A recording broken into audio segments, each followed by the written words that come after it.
Vous aimez la France? Vous aimez la parcourir, la découvrir, partir à sa rencontre.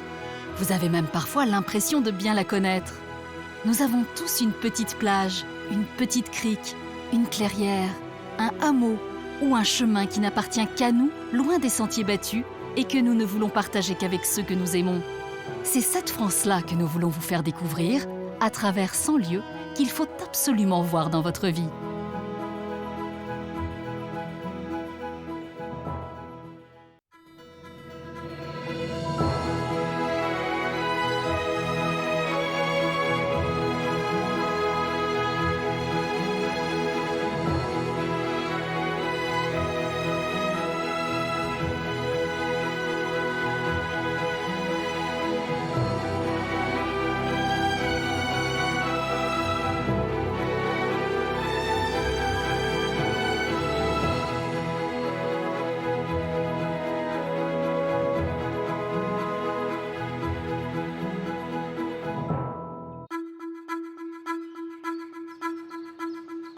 Entre le Massif central et la Méditerranée, partons aujourd'hui à la découverte des Cévennes.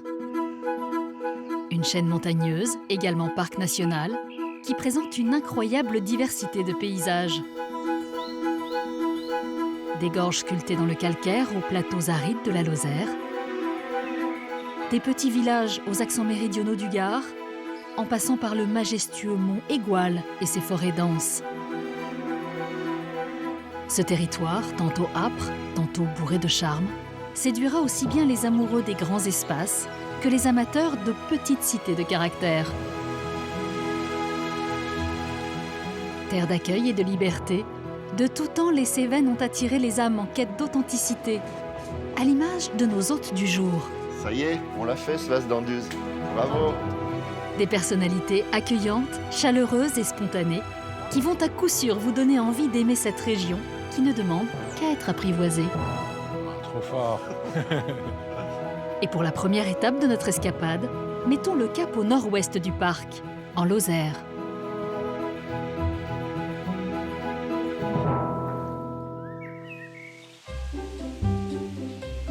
C'est Philippe Chambon, un Cévenol pure souche, incollable sur sa région et grand passionné d'histoire qui sera notre guide.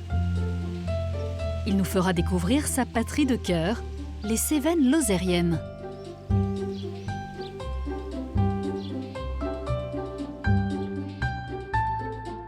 Point de départ de cette visite, les gorges du Tarn. Pour les découvrir, Philippe a rendez-vous sur les rives du village de la Malène avec un jeune batelier prénommé Damien. Et bonjour. Ça va? Ça va? Ouais. Bon, on fait Impeccable. un petit tour de barque sur la plus allez. belle partie des gorges. Allez. Hein? Ouais. Damien est l'un des 12 bateliers de la Malène, les héritiers d'une longue tradition de navigation dans les gorges. Pour faire le décor qu'on a autour de nous, il a fallu 170 millions d'années. On n'est pas grand-chose à l'échelle des gorges du Tarn.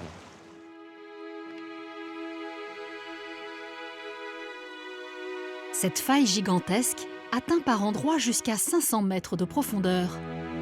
Grâce ou à cause de cette géographie tourmentée, la barque est devenue au fil du temps le principal moyen de déplacement dans le canyon.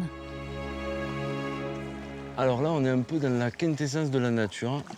C'est l'endroit donc le plus sauvage, les détroits. Et en fait, depuis les premières barques qui datent de 1875, ça n'a pas vraiment changé. Mais c'est vrai que c'était autrefois le moyen de déplacement ici dans les gorges le plus commode parce que pour aller... Exactement, d'une rive à l'autre, c'était la chose. Et puis bien étudié, fin, pour justement bien fendre l'eau. Et oui, on voit des photos anciennes où il y a des barques avec 3 ou 4 chèvres dessus. C'est ça. Oui, c'est assez... Unique moyen de communication sur le territoire jusqu'en 1905, date de la construction de la première route, ces gorges étaient quotidiennement utilisées pour transporter les hommes, les marchandises et les animaux. Dans le sens du courant, les déplacements se faisaient uniquement à la perche ou à la latte, comme on l'appelle ici, tandis que le retour s'effectuait tracté par des chevaux.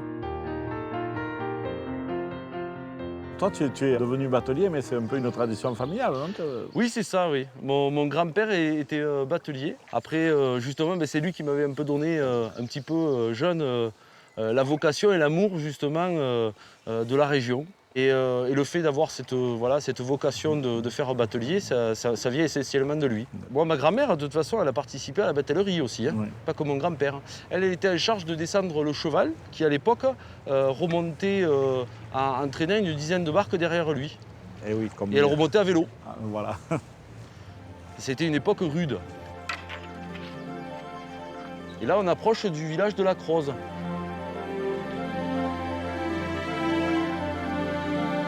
Le village de la Croze, un somptueux petit hameau niché dans un écrin de verdure.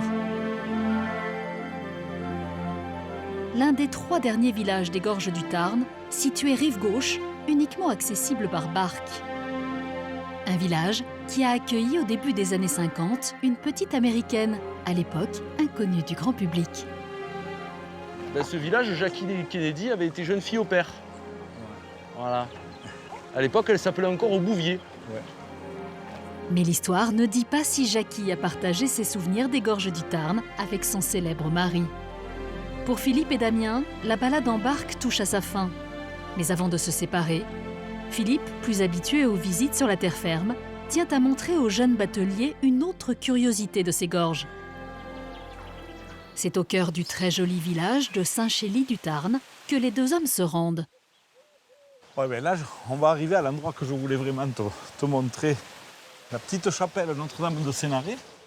Impossible pour Philippe de quitter Damien sans à son tour lui faire découvrir son endroit préféré des gorges. Et pour cause.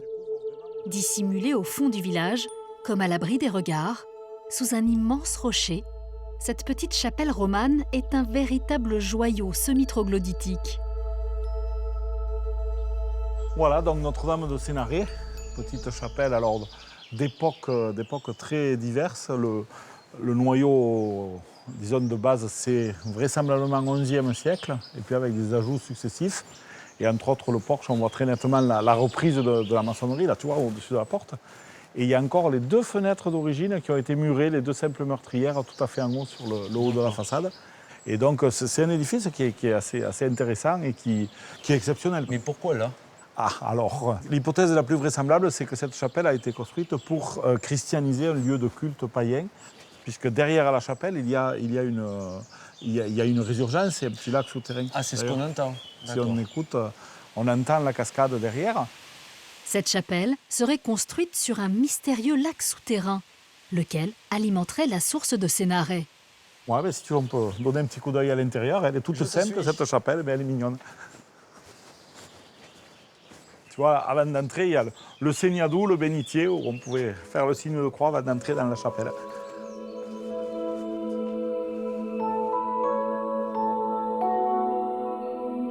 À l'intérieur règne une profonde sérénité.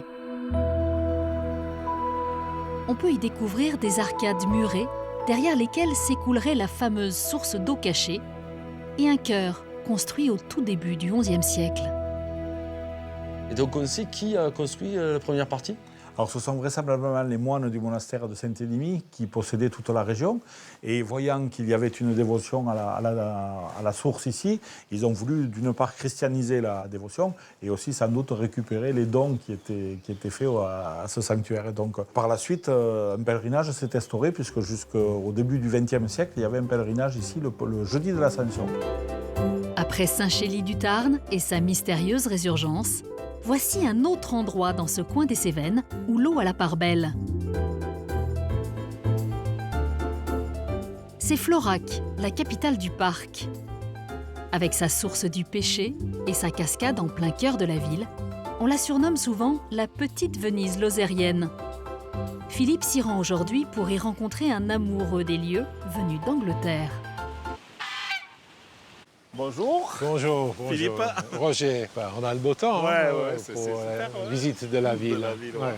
Il y a 6 ans, je me suis installé ici un peu pour la ville de Florac, que je connaissais un petit peu, mais aussi j'ai un peu suivi les traces de Robert Louis Stevenson, l'auteur du 19e siècle. Stevenson, pour tous les grands enfants, c'est avant tout l'auteur du roman d'aventure L'île au trésor. Mais ici, dans la région, tout le monde le connaît pour son voyage avec un âne dans les Cévennes, le récit de sa traversée de la région. Un livre paru en 1879 qui s'est vendu dans le monde entier.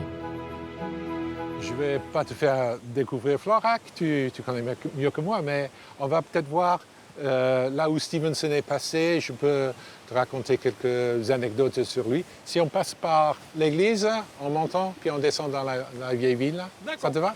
Très bien, on y va. Tout comme Roger et Philippe aujourd'hui, on sait que l'écrivain a arpenté les jolies ruelles de Florac en compagnie de son ânesse, Modestine, et qu'il y a certainement fait de très belles découvertes, à l'image de cet ancien couvent construit au XVIe siècle. Voilà, fameux portail, hein, avec l'inscription un peu difficile à déchiffrer en latin médiéval. Alors, en réunissant à peu près tout ce qui me reste de connaissances, je pourrais dire que multa renecentur quae iam decidere. Parmi tous ceux qui gisaient, beaucoup ressusciteront. Oh, trop fort. Tu sais, quand Stevenson est venu ici, il s'intéressait beaucoup à la guerre des Camisards, le conflit entre les protestants et les catholiques. Et en fait, ici, ce bâtiment, ça a été utilisé par le roi. Il a envoyé les frères capucins ici pour établir une mission pour reconvertir la population protestante. En effet, Florac, qui au XVIe siècle comptait 1200 protestants pour 200 catholiques, n'a pas échappé aux guerres de religion qui ont particulièrement marqué les Cévenols. À l'emplacement de l'église actuelle, leur temple a même été par 2 fois détruit. Un sujet que Stevenson n'a pas manqué de développer dans son livre. On arrive à la fameuse esplanade avec ses platanes, son aspect méridional qui a un peu impressionné Monsieur Stevenson quand il est arrivé ici. Et en fait, c'est ici, dans cette auberge, que Stevenson a logé quand il est passé à Florac il y a 139 ans. Et il a parlé avec les gens dans les cafés, il a écrit un petit peu dans son journal. C'est quand même émouvant de savoir qu'il a dormi là. Oui, c'est une étape qui est préservée dans l'histoire Dans par ce qu'il avait écrit. Voilà, Philippe, on arrive à la fin de notre petite balade, à côté de la source du péché, qui traverse le tout Florac, qui fait qu'il y a les nombreux ponts dont Stevenson a écrit, dont le pont de la mairie qu'on voit là. Et c'est par là qu'il est parti avec son ânesse Modestine pour faire son chemin. On pourrait peut-être prendre le même chemin. Eh bien, suivons-le, allons-y. C'est donc sur ce pont, à la manière de Stevenson, que les 2 hommes ont choisi d'achever leur visite de la ville.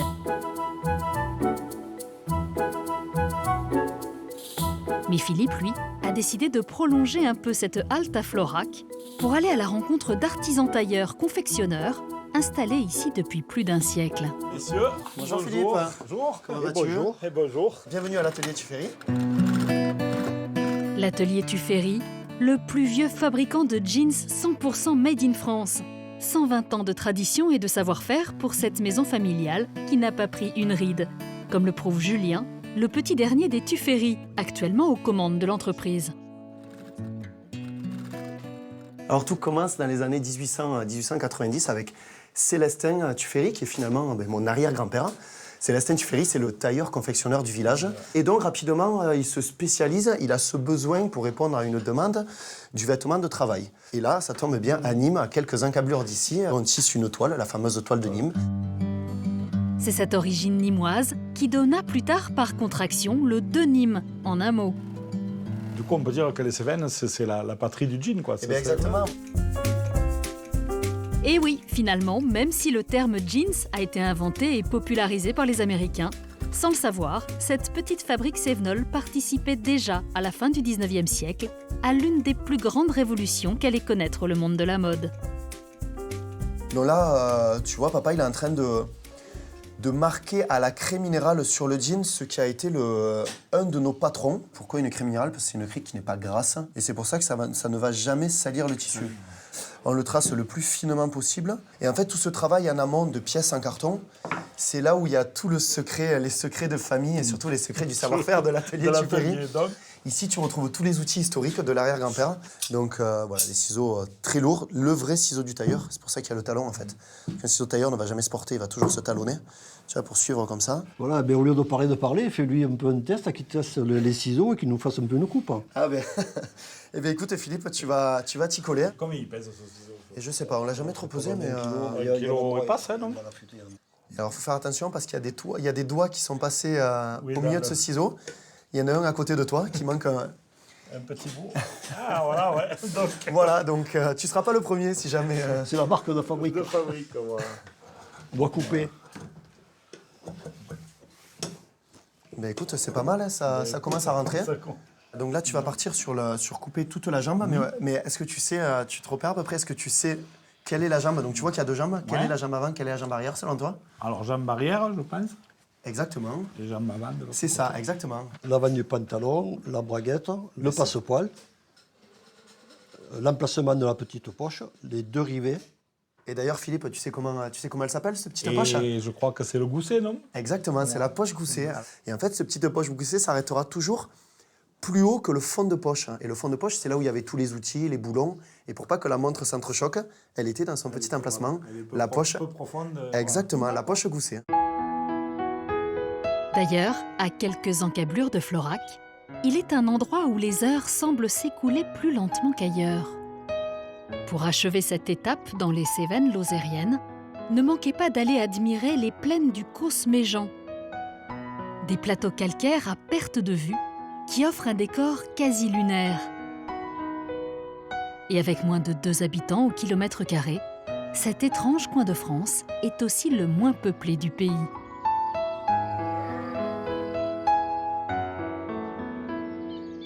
Et si vous aimez la randonnée, rien de tel qu'une balade dans le chaos de Nîmes-le-Vieux. Un site époustouflant à 1100 mètres d'altitude.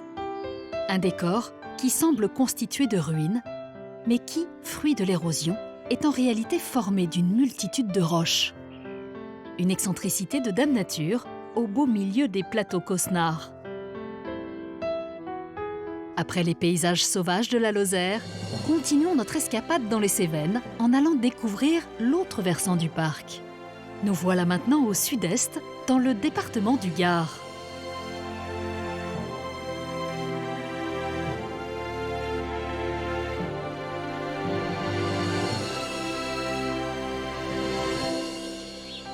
Florence a grandi dans la région et ne l'a jamais quittée. Au-delà de ses fonctions à l'Office du tourisme d'Alès, cette mère de famille est très attachée à cette partie méridionale des Cévennes. Avec elle, nous allons donc parcourir les Cévennes gardoises.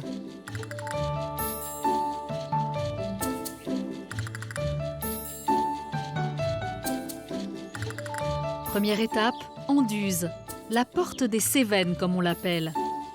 Une ville médiévale accrochée aux rives du Gardon et surplombée par les falaises du rocher Saint-Julien.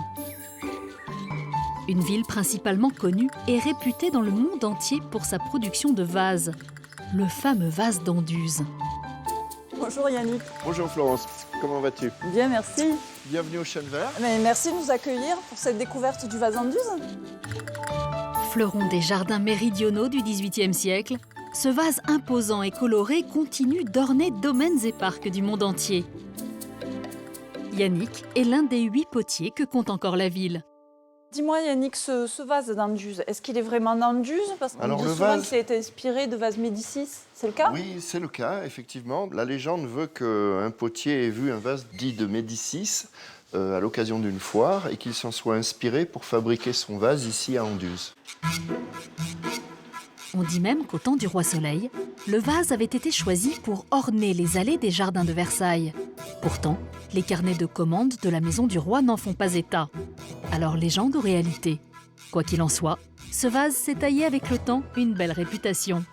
Au Chêne Vert, il y a une technique que j'affectionne particulièrement, c'est la technique de la fabrication à la corde. Le tournage à la corde, une technique de poterie qui pourrait remonter à la préhistoire et qui consiste à tapisser de glaise une corde enroulée sur une structure de bois. Et alors l'avantage de cette technique, c'est que ça permet de faire des pièces quand même assez gigantesques d'un seul tenant. Alors Tu vois, on découpe les palettes de terre. Tu l'appliques directement sur le vase, de bas en haut. Et après, on fait tourner. On voit bien le surplus de terre qui se dégage au fur et à mesure qu'on vient appliquer. Si tu veux essayer, Je vais essayer, mais je vois que le geste est énergique. Il va falloir donner de la force. faut pas hésiter. Ouais. Faut chasser l'air, je suppose. Voilà, parce que les bulles d'air, c'est vraiment catastrophique dans un four. Donc là, pour faire un vase de 1,10 m de haut, il faut compter en gros, quelqu'un qui a l'habitude, 2 heures. Donc 2 heures de conception 2 heures de du façonnage. pot, de façonnage. Et après, 1 heure de décoration. D'accord. Pour la décoration, Yannick montre à Florence la technique de l'estampage. Elle consiste à garnir un moule de glaise pour que la matière épouse la forme du décor final. Tape dessus, n'hésite pas. Et racler, encore une fois, le surplus de terre, si tu veux y aller. Voilà. Pour le vase d'Anduze, cette étape est primordiale. La guirlande obtenue est un modèle propre à chaque artisan, le certificat d'authenticité du vase en quelque sorte. Ici, au chêne vert, les motifs rappellent l'emblème de la famille Gauthier, la plus ancienne dynastie de potiers des Cévennes.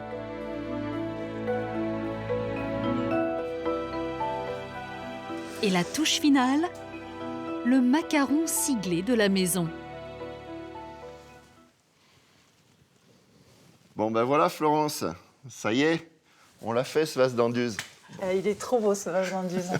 Bravo. Encore un qui vient rejoindre un jardin quelque part dans le monde. Et il y aura un petit peu de nous quelque part. Exactement. Pour l'heure, continuons plutôt à profiter de la région. Autour d'Anduze, dans cette partie gardoise des Cévennes, vous pourrez trouver une multitude de petits villages perchés aux allures méridionales, comme Vézénobre, le préféré de Florence.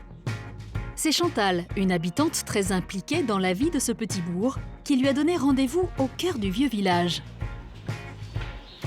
Et nous voici devant ces belles maisons romanes qui sont vraiment exceptionnelles. C'est très rare de trouver sur une architecture civile ce genre de sculpture.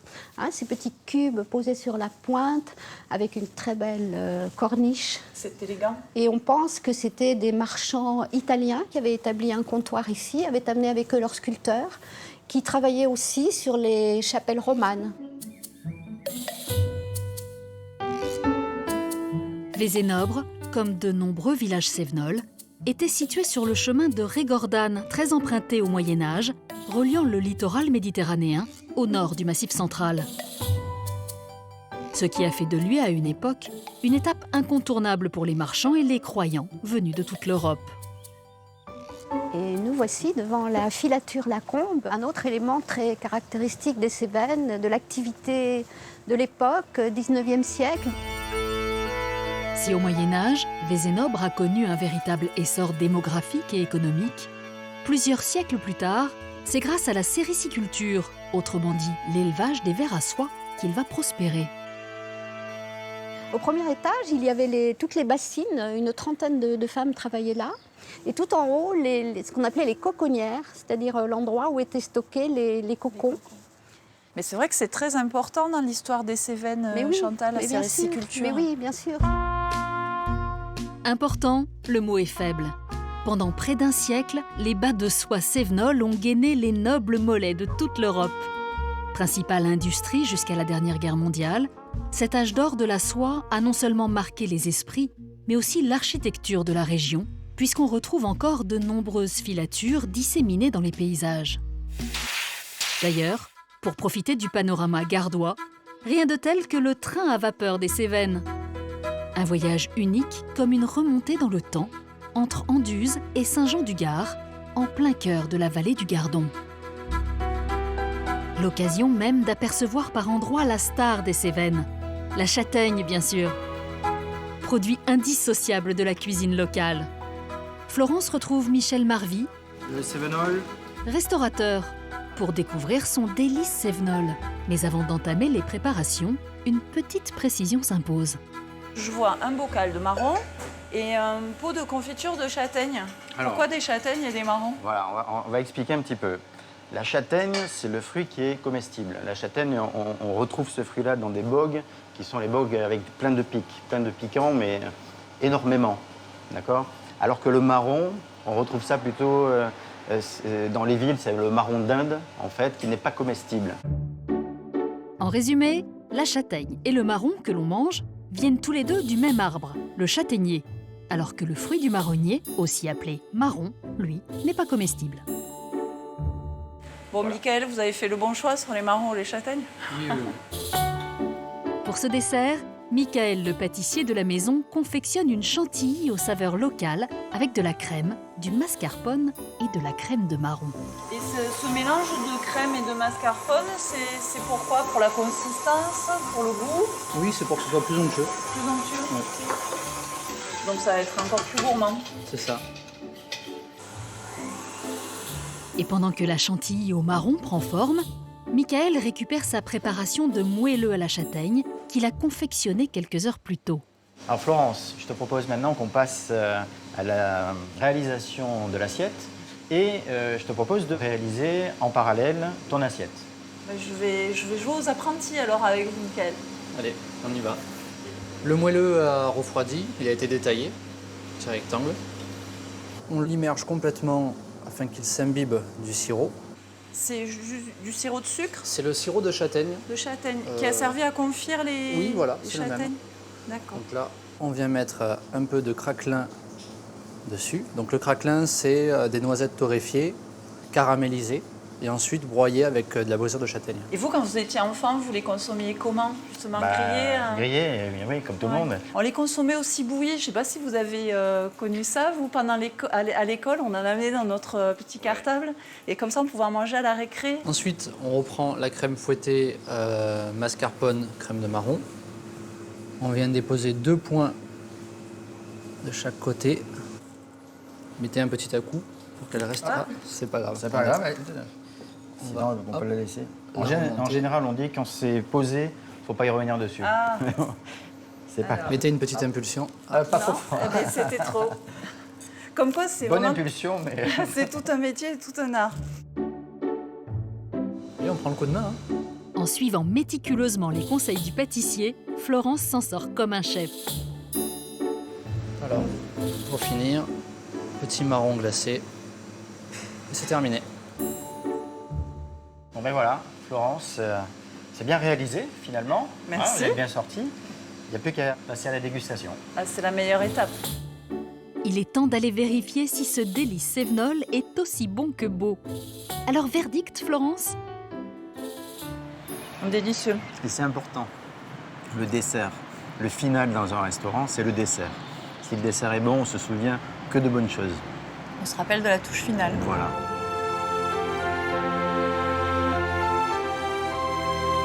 En retrouvant les saveurs de châtaigne qui ont bercé son enfance, Florence semble avoir repris des forces pour la suite de la balade. Ça tombe bien, car nous nous rendons maintenant au sud d'Anduze, dans le village de Sauve. Ici, ce n'est pas le châtaignier, la star, mais le micocoulier. Moins connu, plus curieux, mais tout aussi prolifique, cet arbre ne produit pas de fruits, mais tenez-vous bien, des outils. Des fourches, pour être plus précis. Michael, bonjour. Florence. Enchanté. Et alors, ici à Sauve, les fourches, elles poussent dans les arbres. Sur des souches de micocoulier. D'accord. Pourquoi les micocouliers? Parce que c'est un bois souple, très souple, qu'on peut travailler et qui, une fois cuit, est très dur, très solide. Il faut combien de temps? Avant d'obtenir une fourche, il faut entre 6 et 8 ans. Ah oui, 8 ans. Oui, selon la vigueur de la souche. Donc c'est vraiment l'école de la patience. C'est ça. Vous voyez, quand on a la bonne hauteur pour le manche, on taille au-dessus de 3 bourgeons. La fleur de lys, on appelle ça. Et vous voyez, ça donne 3 fourchons. Les futurs becs des fourches. Donc là, vous voyez des fourches déjà adultes. Oui. L'année prochaine, celle-ci, elle pourra aller à la fabrication. Elle aura la taille adéquate. La culture de la fourche à Sauve remonte au XIIe siècle.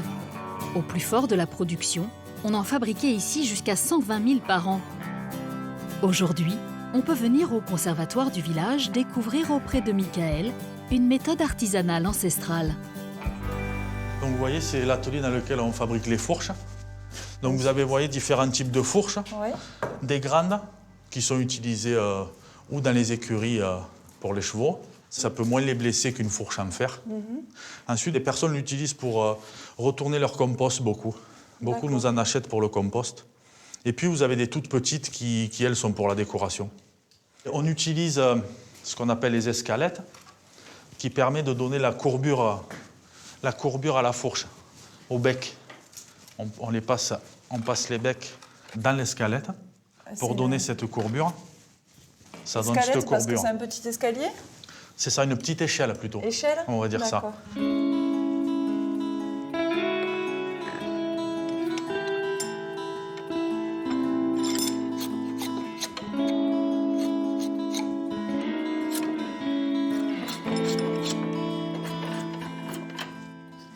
Alors le geste est vraiment très précis. C'est ça. C'est un secret qui a été longtemps préservé.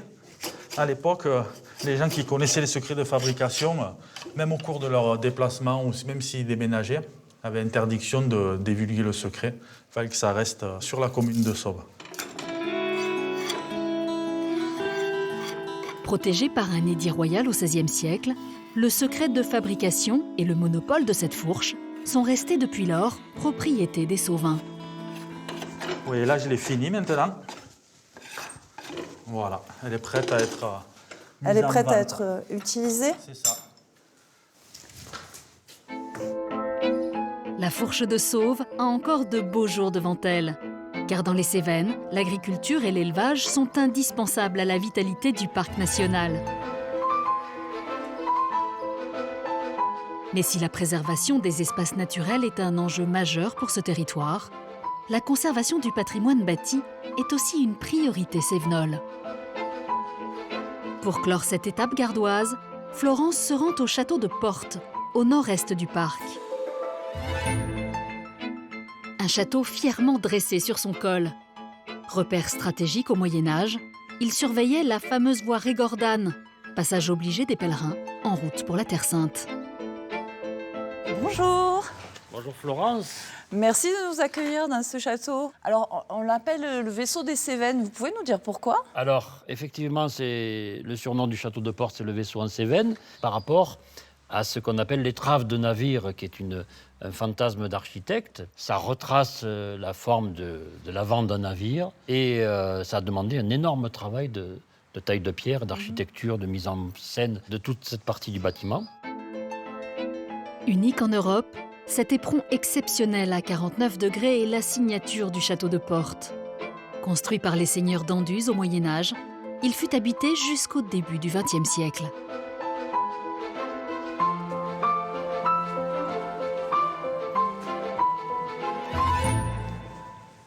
Ah, c'est impressionnant, cette pièce et ces peintures. Je vois qu'il y a un blason au centre. Alors, tout à fait. Là, nous sommes dans l'appartement du marquis, qui est juste au-dessous de l'appartement de la marquise, puisque ces messieurs, dames, chacun avait son étage. Et vous remarquerez que la marquise avait un étage de plus à monter, mais bon. Donc là, c'est le blason de la famille de Budos, donc la famille la plus célèbre du château de Portes. Et puis, il y a quand même quelque chose de très intéressant derrière nous, une particularité un petit peu insoupçonnée. Ah, dites-nous. Et dans ce coin-là, alors, on va devenir un peu grivois. Oh. Il le faut, hein, puisqu'à l'époque, on était quand même très, très porté dans ce domaine. En fait, c'est une porte secrète qui permettait peut-être au marquis de laisser filer quelques accortes servantes ou autres qui étaient venus un petit peu voir le marquis dans ses appartements.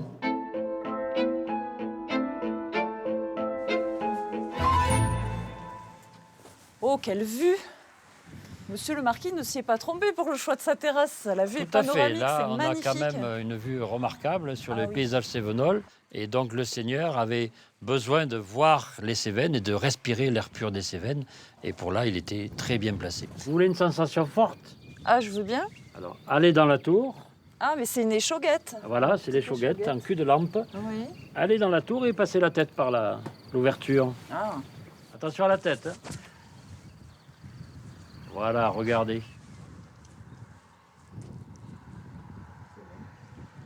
Là, on voit bien l'avancée en forme Là, de vous pointe êtes de bateau. sur le devant du Titanic. Comment elle s'appelait l'actrice là qui... J'ai oublié son nom, mais j'espère que j'aurai un meilleur sort qu'elle. C'était un film. Il va pas sombrer. Il est solide. Solide et majestueux, à l'image des montagnes Cévenols. Pour la dernière étape de notre voyage dans les Cévennes, nous nous rendons au cœur du parc national, au pied du massif de l'Égual.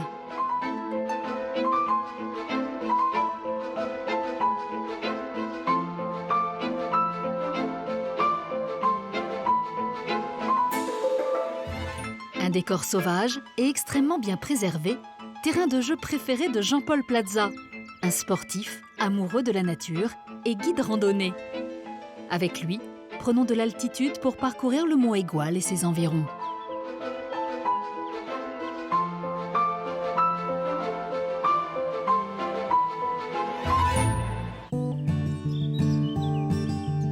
Pour débuter la promenade, Jean-Paul a rendez-vous aux Aurores avec Nicolas Pagès, garde-chasse, lui aussi amoureux de cet extraordinaire patrimoine naturel. On va pas trop traîner, on va aller sur le rocher de l'Aigle. Ça va ça? Ouais, et les conditions météo sont top. Bon, mais j'espère qu'on va... Normalement, ça devrait être bon, ouais, ça devrait être bon bon. Début de saison. Hein. Allez, on y va. Ensemble, ils entreprennent une expédition pour tenter d'apercevoir un animal très recherché et apprécié dans la région. Le mouflon. Dès leur arrivée, les deux hommes semblent être en veine. Il vient de coucher. À peine installés, ils sont déjà en très bonne compagnie. Allez, sur le rocher, là. Il y en a deux. Il y en a deux sur le rocher. Ah ouais, c'est des femelles. Ah, les trois, ils sont groupés, là. Il y en a quatre. Il y a 4 beaux mâles. Ouais, 4 beaux mâles, ouais. À peu près 7-8 ans. Ah, ils se mettent bien au soleil pour qu'on les voit. C'est un animal qui a une excellente vue. Hein. Au niveau odorat, au niveau ouïe. Bon, on les voit, même... qui nous observent, là. Voilà, mais de suite, ils nous ont repérés. Hein.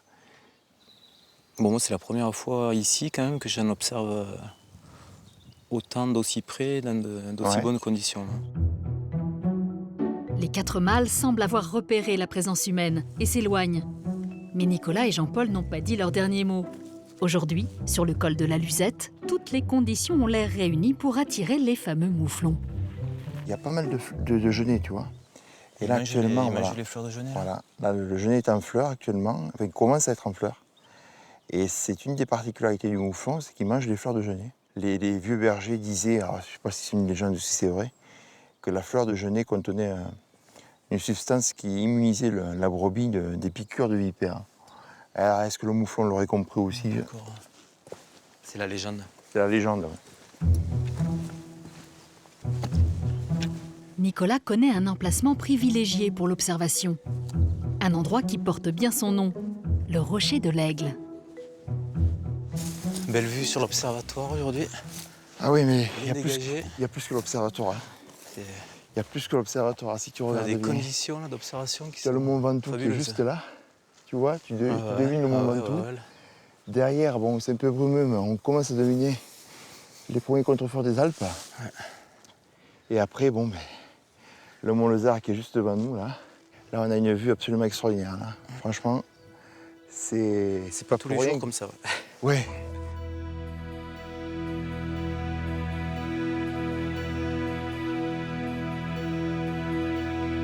Ah, il y a le petit derrière. Là, il y a le petit, ouais. Je crois. Je crois aussi, je l'ai vu, ouais. Je crois qu'il y a un agneau. Tu vois la femelle qui est couchée? À proximité des femelles? Oui, il est couché derrière ce rocher. Voilà, hop, il se lève. Oh, trop fort. Donc là, tu as un agneau qui vient de naître. Hop, il part derrière. Voilà. Ben, super. Oh non, je l'ai aperçu. Voilà, ça c'est un agneau qui est né au mois d'avril, là. Donc qui est tout jeune, qui a quelques semaines. Ah, il y a un mâle là qui sort là. Tu le vois le mâle là? Toute la famille. Voilà, on a vu toute la famille. Mâle, femelle et jeune. Super. Hop, voilà, ils sont bons. C'est une espèce qui est endémique à la Corse et à la Sardaigne. Et dans les années 50, on a eu des premiers lâchers de mouflons dans les Cévennes. 53, 23 mouflons ont été lâchés dans le secteur. Actuellement, c'est autour de 400 individus. Alors maintenant, on est autour de 300, 400, ça varie, bon, parce que les comptages ne sont pas non plus des plus précis non plus. Hein. Donc on revient de loin, mais enfin, bon, la population est bien stabilisée. Stabilisée. Maintenant, c'est devenu un peu un emblème. Un emblème du, voilà, c'est un emblème. Secteur. Quoi. L'autre emblème du mont Aigoual n'a pas de cornes, mais plutôt des antennes. C'est l'observatoire météorologique qui culmine à 1567 mètres d'altitude. Le dernier observatoire météo habité de France et aussi le dernier de montagne à être en activité. Chaque jour ici, en plus d'effectuer les traditionnelles prévisions, une équipe de météorologues accueille les visiteurs de l'Aigoual pour transmettre son savoir. Ils sont 5 à travailler et à vivre là toute l'année. Aujourd'hui, c'est Eric qui a les clés de la maison. Salut Eric. Ah, salut Jean-Paul. Comment vas-tu? Impeccable. Et toi? Bah écoute, ça va avec ce beau temps. Ça va durer ou pas? Non, ça se dégrade bien. Là, t'as la grande perturbation qui approche là par l'ouest et qui va nous toucher à partir de demain soir, donc ça va pas être fameux. Allez, assez parlé de la pluie et du beau temps. Eric a réservé une surprise à Jean-Paul. Il l'amène là où aucun visiteur n'a jamais eu accès, dans les parties privatives de l'observatoire. Et donc là, on va monter à l'étage, c'est vraiment la partie privée, en fait, votre espace interne, c'est notre espace de vie, quoi. Et là, tu as le fameux Georges Fabre, donc celui grâce auquel le bâtiment existe. Qui était le forestier. Voilà. C'est lui qui, en 1880, lança le projet d'une station expérimentale de météorologie, ici, en haut du mont Aigoual.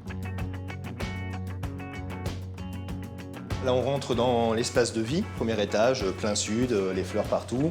Ah, c'est la cuisine? Et bien là, c'est la fameuse cuisine. Hein, le point stratégique de l'observatoire. On se retrouve le soir. Été comme hiver, dans des conditions parfois très rudes à cause de l'altitude et des intempéries, la petite équipe de l'observatoire peut heureusement trouver un peu de réconfort dans cette cuisine collective où il fait bon se réunir.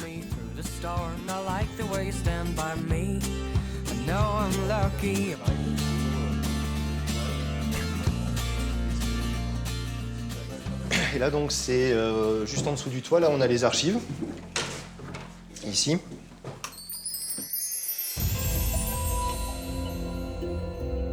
Plus de 130 ans d'histoire sont consignés et illustrés ici, de la construction de la station au premier relevé météo. Donc ça, tu vois, ce sont les premiers recueils de mesures. Enfin, celui-là, il date de 1922. Et les gardes forestiers marquaient tout sur ces recueils, c'est-à-dire la faune, la flore, ce qu'ils observaient, et puis tous les relevés météorologiques, la température, humidité, pression, tout ça, quoi. Cette bâtisse aux allures de forteresse a très peu changé depuis sa construction à la fin du 19e siècle. Bien que le confort moderne soit heureusement passé par là, la vie à l'observatoire n'en demeure pas moins rudimentaire. Alors là, tu as les chambres à l'est, ce sont les chambres les plus calmes. Parce que comme le vent dominant vient de l'ouest ou du nord-ouest... C'est pour les invités de marque. Voilà, en exactement. effet, 5 jours par semaine, nuit et jour, 2 équipes de météorologues se relaient à la station. Je suis arrivé ce midi, je l'ai remplacé. Voilà. Attention, les plafonds sont très bas. Hein. Voilà. Pour terminer le tour du propriétaire, voici le clou du spectacle.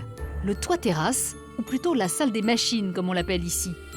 Bon, bah là, tu vois, c'est le parc à instruments, avec donc tous nos pluviomètres et puis l'abri météo qui est là-bas. Le pluviomètre, c'est ça? Là, tu as les 2 pluvios qu'on utilise pour les relever, ouais.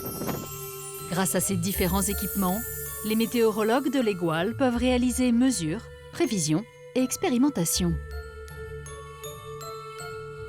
Donc le pluviomètre ici, je suppose qu'il a une activité un peu particulière parce qu'on sait ce que c'est les grosses précipitations. Là. Bah oui, on a souvent des épisodes cévenols ou des orages méditerranéens qui peuvent donner des cumuls de pluie très importants en un laps de temps très très court. C'est vraiment la spécificité des Cévennes, hein. C'est pour ça qu'on en parle relativement souvent. Ouais. En termes de record de pluviométrie, qu'est-ce qu'on a enregistré ici là? Alors le record sur le massif s'est produit à Valrogue, au pied de la montagne, le 28 septembre 1900, où il est tombé 950 litres d'eau par mètre carré en 10 heures. Quasiment 950 mm, c'est énorme. Hein. Et c'est équivalent aux précipitations qu'on a sous les cyclones tropicaux les plus forts. Donc c'est vraiment exceptionnel. Mais ne vous inquiétez pas, il peut faire aussi très beau à l'Aigoual. Alors si vous êtes de passage sur le massif, n'hésitez pas à venir profiter de l'incroyable panorama qu'offre l'observatoire. Ici, lorsque le ciel est découvert, on peut apercevoir jusqu'à 13 départements. Donc là, on est vraiment sur un des coins les plus sympas pour observer le paysage de toute la région, hein, d'une grande partie du sud de la France quand même. Ah bah tu vois, presque le 5e du territoire. Hein.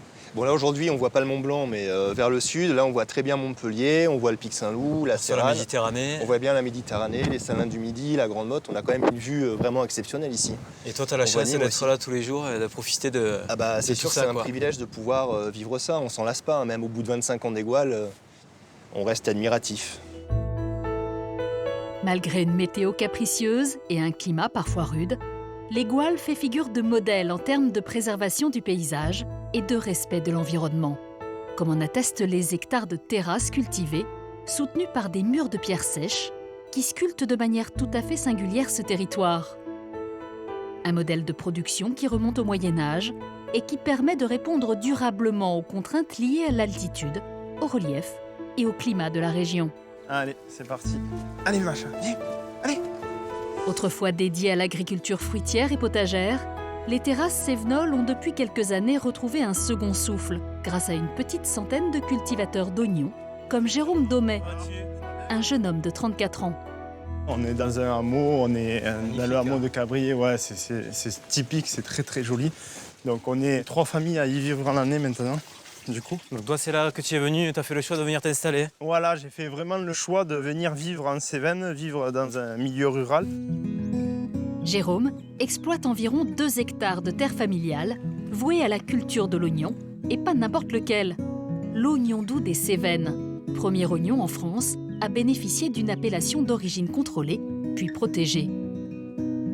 Produit unique, issu d'une variété sélectionnée en Cévennes depuis des générations et cultivé de manière artisanale sur ses parcelles en terrasse. Une culture exigeante, délicate, presque entièrement faite à la main, comme le prouve l'étape du repiquage qui s'effectue chaque année, juste avant l'été. Donc Jean-Paul, toi, en tant que Cévenol, tu as déjà repiqué des oignons? Eh ben non, justement, j'ai jamais essayé. Eh ben, je te propose que je te fasse voir comment ça marche. Ah, je vais bien essayer. Hein, on y va? Okay. Cette étape consiste à enterrer manuellement de jeunes plants issus des pépinières pour leur permettre un meilleur épanouissement.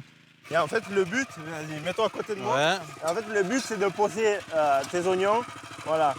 Donc nous, tu vois, on reste debout pour aller plus vite. Et il faut vraiment avoir un écartement de 8 cm à peu près. Tu vois, c'est très précis. Hein. Sans sortir la règle. Hein, sans sortir la règle. Okay. Donc tu fais ça à l'œil. Et en fait, pour aller vite, tu distribues tes oignons que tu vas avec ton doigt derrière. C'est le petit truc pour aller vite. Et voilà, moi j'en ai plus. Ah, t'en avais moins que moi, c'est pas possible. Ouais. Ah là, il n'y a que 7 cm, ça ira quand même. C'est vrai, ouais, ça ira. Du coup, ils vont rester couchés là ou ils vont finir ils vont se relever. Là, on va les arroser un petit peu. Là-bas, ils ont été déjà arrosés pour ce voilà, matin. En fait, ce matin, on les a repiqués, on les a arrosés pour pas qu'ils souffrent trop de la chaleur. Ok. Aujourd'hui, les producteurs de la coopérative Origine Cévennes entretiennent au total plus de 2000 terrasses. Et chaque année, la totalité de leur production est écoulée. L'AOP, ça a vraiment donné de la force à cette culture. Et ça a permis vraiment à des jeunes de rester vivre au pays et de cultiver cette terre qui leur est chère, quoi. Et de valoriser à nouveau le secteur, les terres qui sont voilà, ici. Réouvrir des terrasses, ça c'est très important, quoi. Et de valoriser ce terroir que nous avons, quoi. Un terroir qui fait le bonheur des cultivateurs, mais aussi des restaurateurs de la région, comme François Serra, propriétaire d'une maison d'hôtes au pied du mont Égual. On va éplucher les oignons, hein? Un tablier? On va avoir les yeux qui pleurent alors. Ah, c'est la séquence émotion alors. L'oignon doux des Cévennes se distingue par sa couleur claire et nacrée. Sucré et juteux, il est très apprécié des fins gastronomes. Cet oignon doux des Cévennes, pour toi, quelle qualité il a par rapport à d'autres oignons qu'on peut trouver là? Pour moi, c'est le meilleur. Tu le gardes déjà toute l'année. Ouais. Puisque ceux-là ont été récoltés quand même l'année dernière au mois d'août. Voilà. Là, tu vois, ils commencent à peine à colorer. Ils sont bien translucides, donc on va le mouiller.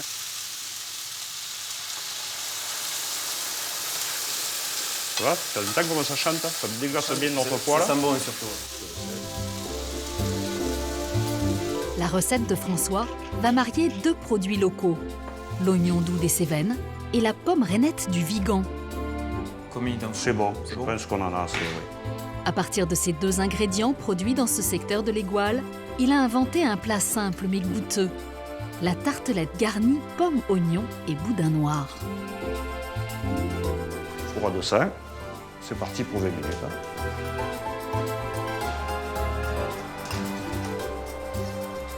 Et 20 minutes plus tard, les 2 hommes peuvent passer à table. Allez, on va se goûter ça. Bon, mais je commence, hein. Alors? Délicieux. Validé alors. On peut continuer à en faire. Tu peux continuer à en faire. Et tu peux même préparer un petit panier pour la maison. C'est très très bon. Décidément, le terroir cévenol offre plein de belles surprises. Et avec le temps, nombreux sont les citadins en quête de dépaysement à venir s'installer dans cette belle région. Ce qui nous a fait craquer, c'est... Pourtant, il y avait encore de la neige, hein. En janvier, il y avait un petit peu de neige. C'est l'eau. Le bruit de l'eau, c'est merveilleux. Les gens souvent disent l'hiver, ça doit être triste. C'est jamais triste. Il y a toujours des sources qui coulent, des paysages magnifiques à toutes les saisons. C'est indescriptible, quoi. On est tombé amoureux, fou amoureux. Alors, comme François, laissez-vous séduire et envoûter par ces paysages grandioses. Par ce mariage harmonieux entre l'eau et la roche, comme par l'union parfaite des cités de caractère et des décors sauvages. Faire escale dans les Cévennes, c'est épouser un style de vie simple, authentique et surtout faire corps avec la nature.